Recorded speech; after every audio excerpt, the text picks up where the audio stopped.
하나님 말씀은 베드로후서 3장 9절 말씀 보도록 하겠습니다. 베드로후서 3장 9절입니다. 우리 같이 봉독하도록 하겠습니다. 주의 약속은 어떤 이들이 더디다고 생각하는 것 같이 더딘 것이 아니라 오직 주께서는 너희를 대하여 오래 참으사 아무도 멸망하지 아니하고 다 회개하기에 이르기를 원하시느니라. 아멘. 우리나라에 많은 교육법들이 있습니다. 우리나라의 가장 오래된 교육법은 뭘까요? 알아맞혀 보세요. 우리나라의 가장 오래된 교육은 훈장님 교육입니다. 훈장님. 하늘 천 따지 가마솥에 누룽지 아시죠? 그래서 예전에는 동네 훈장님이 계셔서 배웠습니다. 그게 사실 제일 기본적이면서 거의 대부분의 교육이었어요. 나중에 양반집에 조금 교육을 받은 사람들은 서원에 들어가고 훌륭한 선생님께 들어가고 또 성균관과 같은 국가의 어떤 기관, 대학에 들어가서 이렇게 공부하기도 했지만 사실 어르신들 입장에서는 일하느라 바쁘기 때문에 아이들을 가르칠 수가 없었습니다. 그래서 훈장 선생님이 그 마을의 교육을 사실상 거의 담당했다 해도 과언이 아닐 것 같습니다. 그러한 교육과 함께 요즘 들어서는요, 이런 교육 저런 교육이 많이 있지만 그 중에 굉장히 두드러진 교육 중에 하나가 유대인, 이스라엘 방법의 교육 방법들입니다. 그래서 무슨 교육법 이런 것들이 굉장히 사실 주변에 많이 있어요. 자, 그런데 그 이유가 뭐냐면요, 미국 때문입니다. 미국의 유명한 정치, 경제, 사회의 그러한 사람들을 보니 이 유대인, 이스라엘 출신 사람들이 참 많더라. 아니 저 사람들은 사람 수도 적은데 어떻게 미국을 들었다 놨다 하는가. 이런 것에 대해서 관심을 전부터 가지기 시작했어요. 그러면서 유대인들은 특별한 그들만의 교육 방법이 있구나라고 사람들이 관심을 가지게 되면서 그 교육 방법들을 정리하기 시작을 했습니다. 그리고 실제로 보면은 그들 나름대로의 독특한 방법들이 분명히 있더라고요. 자, 좀 간단하게 좀 설명을 드리면 우리가 제일 잘 아는 거는 탈무드에 대한 얘기입니다.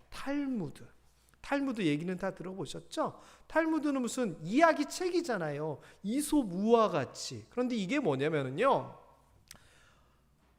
이스라엘 사람들은 이 율법, 성경의 내용을 가지고 그들을 가르칩니다. 그런데 예를 들어서 율법서에 있는 것처럼 십계명 이런 걸 가르친다고 쳤을 때 어렵잖아요. 그래서 그것을 설명을 합니다. 그래서 성경에서 약간 설명이 부족하다든지 이런 것들을 정리를 합니다. 그래서 성경이 있으면 성경에 대한 해석서가 붙습니다. 그리고 그것을 조금 더 쉽게 풀어가지고 이야기를 해놓습니다. 그거를 토라 미드라시라고 하는 그런 표현을 가지고 만들어져 있어요. 그래서 예를 들면 성경 말씀을 우리가 설교를 하잖아요. 이런 것처럼 유대에서도 옛날 랍비 선생님들이 미드라시 토라를 통하여 해석된 성경을 가지고 사람들한테 설명을 해줬습니다. 자, 그런데 그러면 어른들이야 성경을 풀어가지고 이렇게 얘기를 해주면은 알아듣잖아요. 근데 애들이 문제였습니다. 그래서 유대인들이 어떻게 했느냐, 탈무드라고 하는 것을 통해서 교육을 하게 된 겁니다. 탈무드는 뭐냐? 성경의 내용하고 교훈들을 재미있는 이야기, 비유 같은 이야기를 통해서 아이들한테 가르쳐 주는 겁니다. 그래서 둘이 싸우면 안 돼라고 했을 때 우리로 치면은 어떤 얘기가 제일 적당할까요? 싸우면 안 된다는 얘기. 여러분이 알고 있는 싸우면 안 된다는 이야기를 어떤 동화를 통해서 얘기하면 뭐가 될까요? 예를 들면 사자성어지만 두루미하고 조개가 싸우다가 서로 도망가지 못해가지고 여우한테 잡아먹혔다더라. 이런 이야기를 통해서 이렇게 싸우면 안 돼 이야기하듯이 탈무드가 그런 거였습니다. 성경에서 얘기하는 중요한 내용들을 재밌는 이야기로 바꿔서 아이들이 쉽게 이해하게끔 전달한 거죠. 그래서 그 유대인 아이들은 어릴 때부터 엄마 재밌는 얘기 해줘 그러면은 탈무드를 통하여 성경의 내용들, 교훈들을 배워왔습니다. 그리고 또 재밌는 게 쉐마라고 하는 개념입니다. 쉐마 교육이라고 하는 것은 가장 집안에서 아버지가 교육자가 되는 겁니다. 그래서 그 가족의 교육, 자녀들의 교육을 성경으로 가르치는데 아버지가 교육자가 돼서 가정에서 성경을 통한 교육을 하는 그런 시스템을 쉐마 교육이라 부르기도 합니다. 자, 그 다음에 굉장히 또 요즘 자녀들을 대하면서 재밌는 용어가 나옵니다. 뭐냐? 마따 호세프라고 하는 용어입니다. 이 말은 뭐냐? 아이야, 그래, 어떻게 생각해? 네 생각은 뭐니라는 그런 표현이에요. 이게 뭐냐면은요, 자, 여기다가 물을 따를 때는 조심스럽게 흘리지 말고 조금씩 따라야 돼. 어른들은 그렇게 가르치잖아요. 그런데 아이한테 물어보는 겁니다. 아이야, 여기다가 물을 가득 채우려면 어떻게 해야 되니? 아이의 생각을 듣는 겁니다. 아이는 흘릴 거 그런 거 신경 안 씁니다. 그냥 아빠 가가지고 이렇게 푹 부으면 되잖아. 그러면 어른들 입장에서는 아니 그러면 그 물이 더러워지고 흘리게 되고 그건 어른 생각이고요. 아이들의 생각을 물어보고 아이들이 생각할 수 있게끔 그 힘을 키우는 겁니다. 그게 마따 호세프라고 하는 용어를 통하여 굉장히 강조하는 부분입니다. 그래서 그 아이들에게 어른들이 얘기하는 정형적인 어떤 것을 따라갈 것이 아니라 생각하는 힘을 길러주는 게 이 유대인들의 대화 방법이고 교육 방법이다라고 하는 것을 많은 학자들이 이야기하면서 도입을 하는 겁니다. 여기 선생님들도 계신데 제가 이런 얘기를 해서 죄송하지만 어쨌거나 이들의 교육 방법은 다른 사람들, 다른 우리가 생각하는 그 교육하고 조금 다르더라라고 하는 거죠. 자, 그런데 제가 이런 자료들 중에 얼마 전에 재밌는 책을 하나를 보게 되었습니다. 저도 이걸 이제 주문을 했는데 아직 도착을 안 했는데요. 이렇게 돼 있습니다. 유대 5000년 탈무드 자녀 교육법. 그러니까 탈무드를 통해서 자녀를 교육하는 법이다라고 하는 책인데 제목이 기가 막힙니다. 읽어봅니다. 여기 제목 시작. 들어주고 인내하고 기다리는 유대인 부모처럼. 그래서 이것도 역시요, 유대인 교육과 관련된, 탈무드와 관련된 얘기인데 이 부제목 들어주고 인내하고 기다리는 이 표현이 너무나 와닿는 거예요. 이 말씀을 준비하면서 이 책 제목을 봤거든요. 여러분, 들어주고 인내하고 기다리는 거 정말 힘든 겁니다. 여러분 뭔지 아시겠죠? 특히 어린 아이들 키워보시는 분들, 또 학교 선생님들, 전민숙 집사님, 이거 하면 벌써 그냥 뭔지 벌써 확 아시겠죠? 막 부담감이 막 느껴지고 속에서 막 부글부글 올라오지 않아요? 왜냐하면은요, 이거 진짜 힘들거든요. 아이들을 어른들 뜻대로 이렇게 하기보다는 진짜 들어주고 기다리고 인내하는 게 너무 중요하다는 것을 알거든요. 그런데 실제 현장에서 또 자녀를 키우는 입장에서는 속이 터집니다.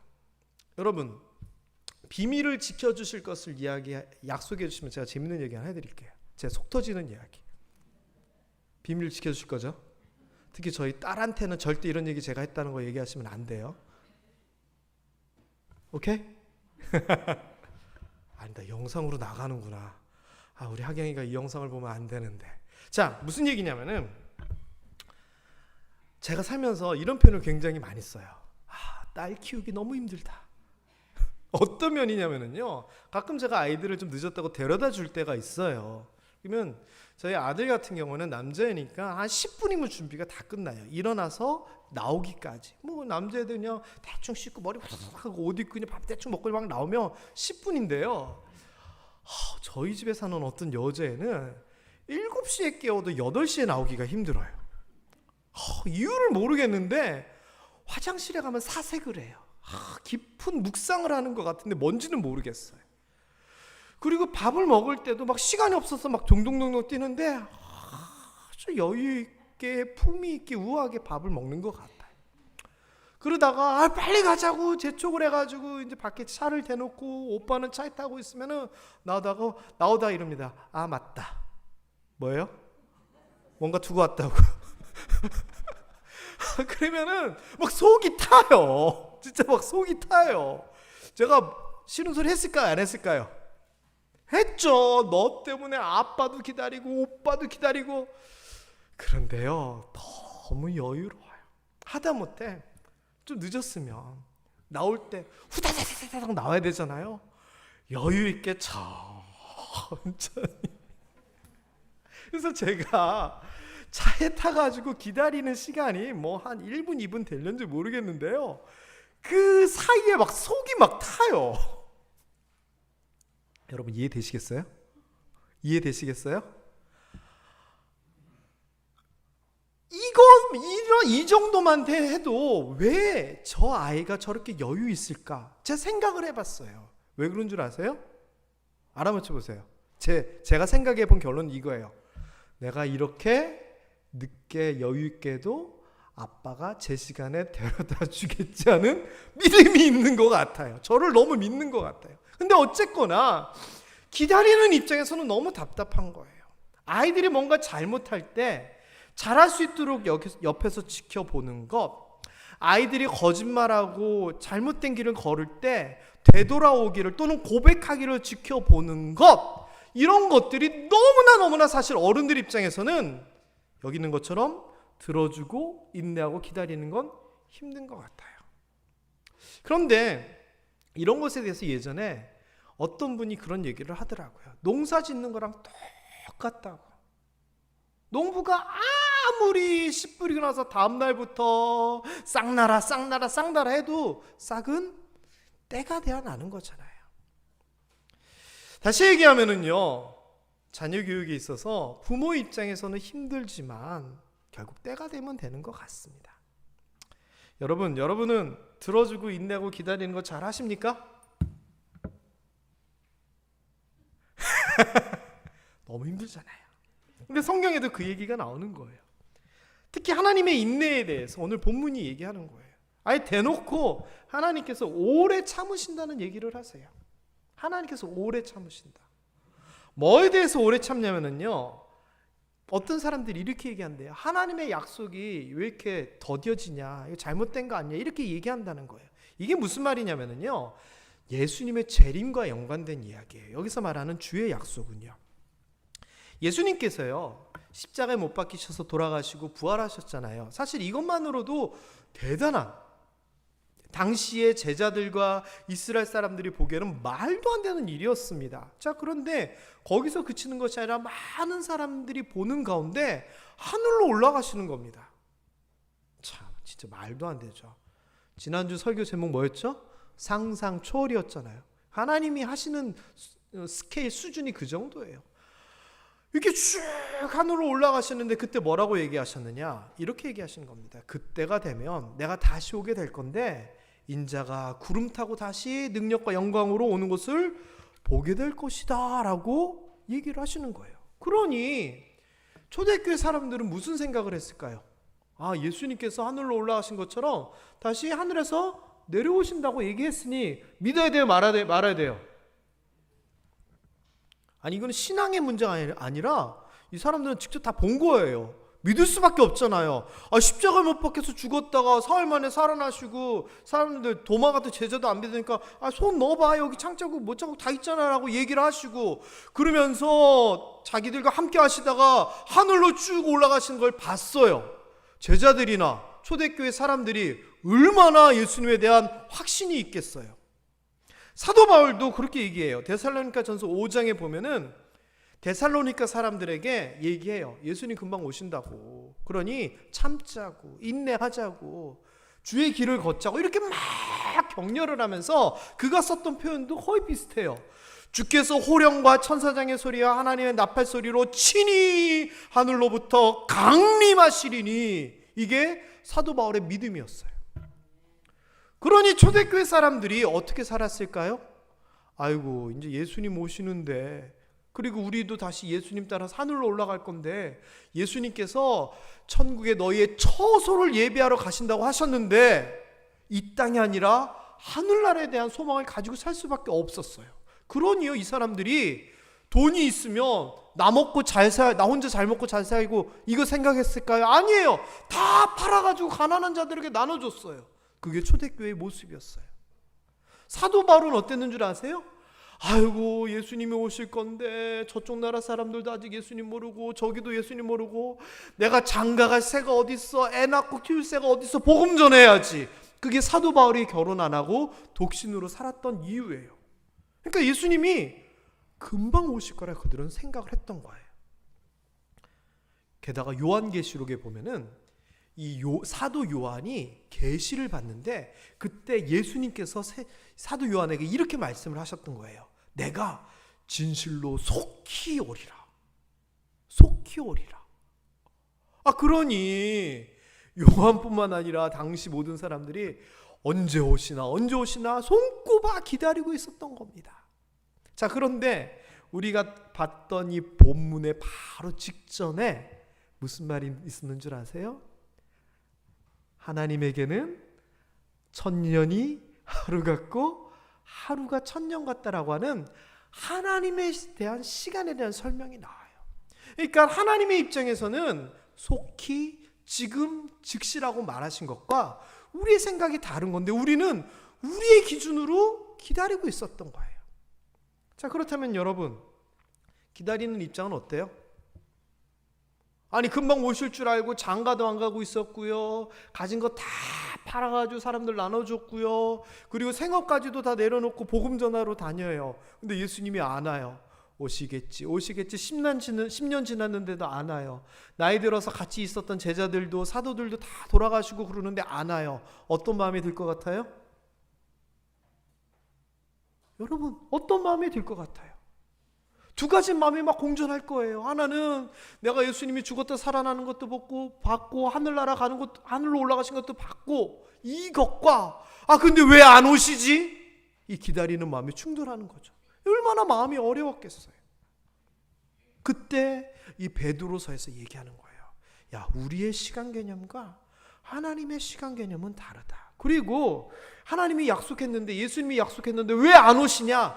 약속이 지금 더뎌지는 게 아니고 늦어지는 게 아니고 이유가 있다라고 얘기하는 게 베드로후서 3장 9절이에요. 노란 글씨만 한번 읽어볼까요? 시작. 아무도 멸망하지 아니하고 다 회개하기에 이르기를 원하시느니라. 하나님이 지금 어떤 마음이시라고요? 나중에 예수 그리스도께서 이 땅에 오실 그때 마지막 때는 뭘 해야 됩니까? 심판의 때입니다. 하나님 입장에서는 그렇게 되면은 당장 예수님이 오시고 심판의 때가 되면 이 많은 사람들이 멸망의 길로서 가게 되는데 기다리신다는 겁니다. 여러분 이런 거예요. 교회에서 자, 내일 아침 9시에 어디 이제 출발하려고 합니다. 어디 가실 분들은 9시까지 오세요 라고 얘기를 했어요. 근데 9시가 딱 됐는데 안 온 사람이 한 명 있네요. 그러면은 가야 돼요, 말아야 돼요? 가야 돼요, 말아야 돼요? 예? 가야 돼요? 전화해봤더니 한일상가 앞에서 지금 뛰어가고 있다 그래요. 그럼 기다려야 돼요, 가야 돼요? 기다려야 되죠. 그래가지고 기다렸어요. 기다려가지고 딱 탔어요. 그래서 출발하려고 했더니 전화가 띠리링 온 거예요. 목사님 제가 안 가려고 했는데 지금 가려고 하는데 지금 신림동에서 택시 탔어요. 조금만 기다려주세요. 가야 돼요, 말아야 돼요? 예? 기다리면 습관돼요? 그래가지고 3분 기다렸다고 탔어요. 그래가지고 이제 IC 딱 들어갔는데 전화가 또 온 거예요. 목사님 저희가 안 가려고 그랬는데 지금 출발했는데 어디세요? 고속도로 타셨어요? 우리가 지금 차 타고 가고 있어요. 좀만 기다려주세요. 남의 이야기면 출발해야 된다라고 생각하는 건데 여러분의 이야기면 어떻게 기다려줘야 돼요? 그냥 그쵸? 이렇게 얘기하면 안 되는데 그럼 다음에 어디 간다 그러면 다 늦게 오실 건데. 근데 하나님의 마음이 이거라는 거예요. 기다려주신다는 거예요. 이 나라도 복음이 전해지고 이 나라도 복음이 전해지고 유럽도 하나님을 알게 되고 중국도 하나님을 알게 되고 대한민국도 하나님을 알게 되고 온 열방이 하나님을 알게 되기까지 기다리고 기다린다는 거예요. 그러면서 나오는 표현이 오래 참으사예요. 사람들의 입장에서는 아유, 하나님 왜 이렇게 안 와요? 예수님 왜 이렇게 안 와요? 기다리고 있잖아요. 버티고 우리가 참고 있어요 라고 우리가 참는다라고 생각하는데 아니라는 겁니다. 하나님이 참고 계시다는 겁니다. 누구를 위하여? 사람들을 위하여. 성경에 보니까요, 참는 이야기들이 굉장히 많이 나와요. 그 중에 대표적인 게 하나가 누가복음 13장에 나오는 이야기예요. 누가복음 13장에. 누가복음 13장에 뭐라고 얘기하냐면요, 이렇게 얘기해요. 포도밭에 무화과 나무를 심은 거예요. 그래서 제가 아침에 홍봉기 권사님한테 물어봤더니 아우, 그러면 안 된대요. 포도밭에 다른 나무 심어가지고 그러면 당연히 안 되는 거죠. 그런데 이 주인이 심어 본 거예요. 그리고서는 포도밭에 무화과 심어도 될까? 심어보고서는 기다립니다. 몇 년을 기다렸느냐? 3년을 기다린 거예요. 열매가 많이 맺히는 문제가 아니라 지금 열매가 맺히느냐 안 맺히느냐 문제거든요. 기다렸더니 안 돼요. 그래가지고 이거 안 되나 보다 하면서 찍어버리자라고 얘기했더니 포도원 지기가 이렇게 얘기하는 거예요. 아유, 주인님, 한 해만 더 해보자고. 한 해만 더 해보자고. 기다려보겠다고. 금년에도 그냥 두시고 안 되면 내년에 찍어버리죠 라고 얘기를 하는 겁니다. 그래서 열매 하나를 얻기 위하여 3년을 기다리고 한 해를 더 기다리는 포도원 주인의 얘기를 하면서 우리의 열매에 대한 이야기를 하고 있어요. 자, 또 기다리는 얘기 한번 볼까요? 이게 누가복음이 아니라 사도행전 얘기입니다. 죄송합니다. 사도행전.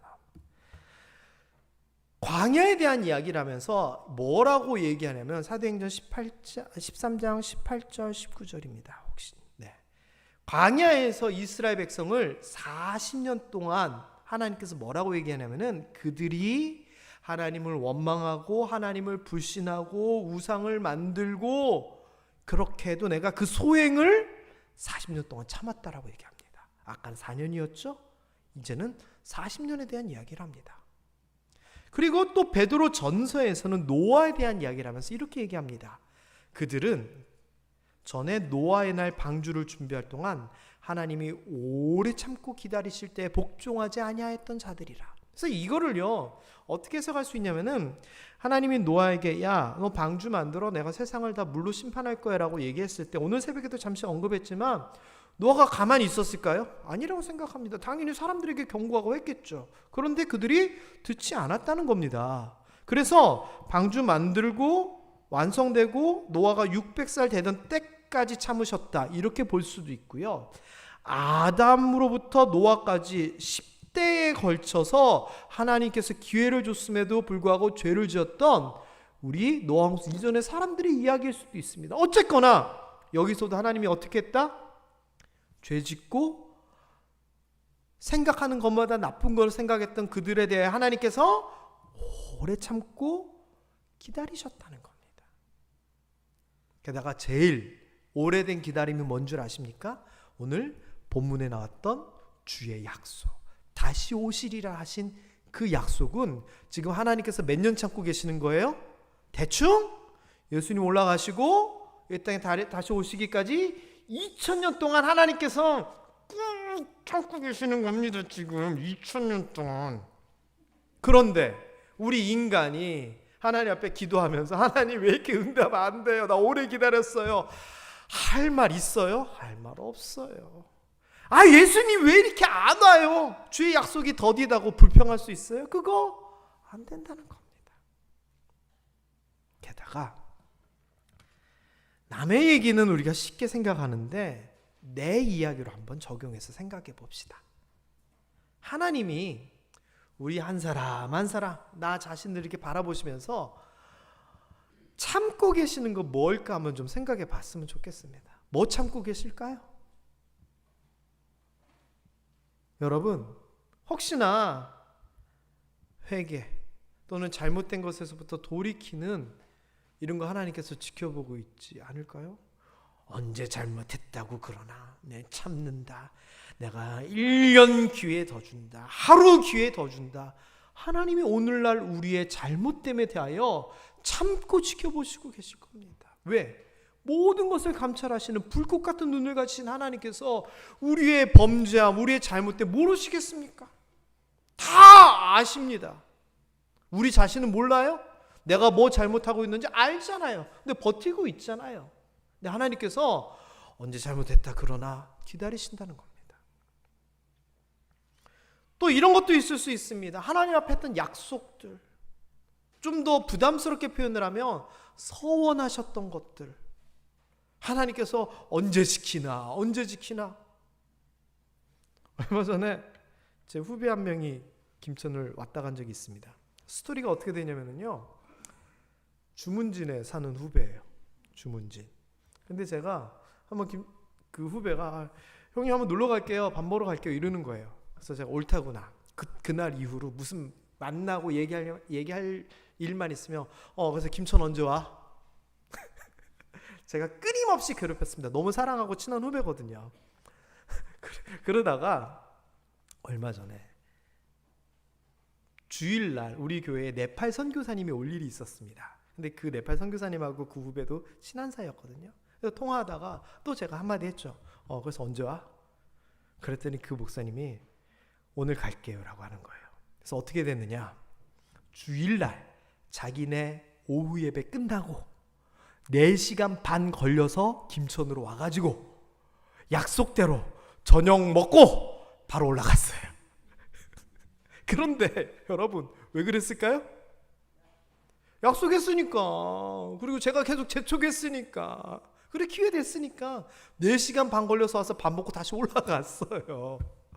여러분, 하나님도요, 아이고 이거 한다 그랬는데, 아이고 이거 안 한다 그랬는데 언제 하나, 또는 언제 안 하나, 여러분들 지켜보고 계시지 않을까요? 여러분 혹시 어릴 때 가볍게 했던 하나님과의 약속 까먹고 계시는 거 있지 않으세요? 근데 하나님께서는 다 기억하고 계실지 몰라요. 아니면은 여러분 하나님 앞에 큰 결단을 하신 적 있으세요? 하나님은 다 기억하시고 기다리고 계실지도 몰라요. 또는 하나님께서 우리에게 어떠한 달란트를 주시고 사명을 주시고 직분을 주시고 기회를 주셨는데, 그러면서 우리를 향한 기대를 가지고 계시는데 우리가 그걸 제대로 안 하고 있다면 누구누구는 언제 어떻게 뭘 할까, 언제 새벽기도 나올까, 언제 제대로 하나님 앞에서 헌신할까, 언제 뭐 할까, 하나님께서 우리에게 향하신 그 기대감을 가지고 바라보시고 계시는 거예요.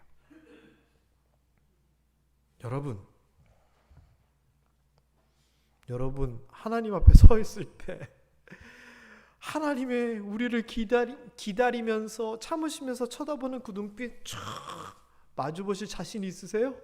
저는요 정말 죄송한데 하나님이 그러시지는 않겠지만 하나님이 이루고 계실 것 같아요. 저를 보면은. 왜? 저도 부족한 거 많고 하나님이 참으시는 거 뭔지 알거든요. 여러분은 그렇지 않으세요? 좀 생각 좀 해봤으면 좋겠습니다. 나를 향하여 하나님이 과연 뭘 참고 계시는가? 뭘 참고 계시는가 꼭 좀 생각해 보셨으면 좋겠습니다. 이 하나님이 참으신다는 것은 너무나 대단한 은혜입니다. 실제로 따지면 우리가 잘못했으면 바로 징벌이 나와야 되는데 참으시는데, 그 참으시는 하나님에 대하여 출애굽기에서는 이렇게 얘기합니다. 한번 읽어볼까요? 시작. 여호와께서 그의 앞으로 지나시며 선포하시되 여호와라 자비롭고 은혜롭고 노하기를 더디하고 인자와 진실이 많은 하나님이라. 아멘. 출애굽기에서 나오는 하나님에 대한 묘사입니다. 다른 여러 가지도 있겠지만 저는 이 표현이 너무나 눈에 들어옵니다. 노하기를, 화내기를 더디하신다. 꾹 참으신다는 얘기입니다. 이 표현은 시편 85편에서도 동일하게 나옵니다. 하나님의 은혜에 대한 이야기를 하면서 어떤 표현이 나오냐? 노하기를 더디하신다. 꾹 참고 계신다는 겁니다. 이사야서에서도 이렇게 얘기합니다. 하나님께서 꾹 참고 우리를 지켜보시면서 기다리고 계신다는 겁니다. 옆에서. 그러면서 그 이유를 뭐라고 얘기하냐면은 우리에게 은혜를 베풀기 위하여 옆에서 참으시면서 기다리고 계신다라고 이야기를 하십니다. 여러분, 오늘은 제가 따로 결론을 내지 않아도 이미 여러분들이 스스로 다 결론 내셨을 거라 생각합니다. 하나님 앞에서, 오래 참으시는 하나님 앞에서 이제 하나님의 마음에 맞도록, 하나님의 뜻에 맞도록 여러분의 삶을 좀 변화하셨으면 좋겠습니다. 하나님과 했던 약속, 또는 하나님 앞에서 조금 부족했던 모습들, 또 하나님이 기대하고 있는 것들, 여러분이 제일 잘 아시잖아요. 그렇다면 하나님 그만 기다리시도록, 여기까지 하나님이 화가 나서 이놈 하기 전에 여러분이 먼저 하나님의 마음에 합당한 그런 삶을 살았으면 좋겠습니다. 그러고 보니 우리가 그렇게 잘못하고 부족함에도 불구하고 볼기짝 때리지 않는 하나님의 그 인내, 그 하나님의 참으심이 얼마나 은혜입니까? 그게 바로 하나님의 은혜입니다. 참으시는 그게 우리에게 정말 큰 은혜인 것 같습니다. 기도하겠습니다.